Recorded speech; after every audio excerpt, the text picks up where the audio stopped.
ഡോക്ടറെ, എനിക്ക് വയറിളക്കാനായിട്ടുള്ള മരുന്ന് തരാമോ? കാരണം എനിക്ക് ദഹന പ്രശ്നങ്ങളും അസിഡിറ്റിയുടെ ബുദ്ധിമുട്ടുകളൊക്കെ ഉണ്ട്. അത് മാറാനായിട്ട് ഇതുപോലെ വയറിളക്കുകയാണെങ്കിൽ വയറ് ക്ലീൻ ആവുന്നതിലൂടെ ഇങ്ങനെയുള്ള ബുദ്ധിമുട്ടുകൾ മാറിക്കിട്ടുമല്ലോ എന്ന് പ്രതീക്ഷിച്ച് ഇങ്ങനെയൊരു ചോദ്യം പല രോഗികളും നമ്മളോട് ചോദിക്കാറുണ്ട്. ഇങ്ങനെയുള്ളവർ അറിഞ്ഞിരിക്കേണ്ടത് നിങ്ങളുടെ കാലങ്ങളായ, പ്രത്യേകിച്ച് മാസങ്ങളും വർഷങ്ങളുമായിട്ട് അസിഡിറ്റി ആയിക്കോട്ടെ, മറ്റ് ബുദ്ധിമുട്ടുകൾ പ്രത്യേകിച്ച് ദഹന പ്രശ്നങ്ങൾ അല്ലെങ്കിൽ IBS പോലുള്ള രോഗങ്ങളായിക്കോട്ടെ, ഇത് നിങ്ങൾ 1-2 ദിവസം വയറിളക്കിയാൽ മാറുന്ന അസുഖമല്ല.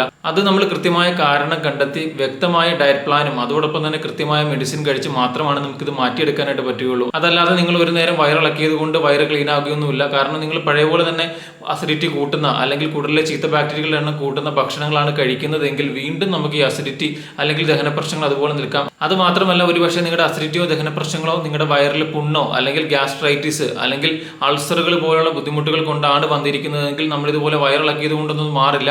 അൾസറുകളെ സുഖപ്പെടുത്താൻ അല്ലെങ്കിൽ ഗ്യാസ്ട്രൈറ്റിസ് മാറാൻ അല്ലെങ്കിൽ ഇതുപോലെ വൻകുടലിലോ ചെറുകുടലിനെ ബാധിക്കുന്ന IBS പോലുള്ള രോഗങ്ങളാണെങ്കിൽ പോലും നമ്മളത് കൃത്യമായി അത് സുഖപ്പെടുത്താനായിട്ടുള്ള ഡയറ്റും അതോടൊപ്പം തന്നെ മെഡിസിനും കഴിക്കുന്നില്ല എങ്കിൽ ഇങ്ങനെയുള്ള രോഗങ്ങൾ മാറ്റിയെടുക്കാനായിട്ട് നമുക്ക് കഴിയുകയില്ല.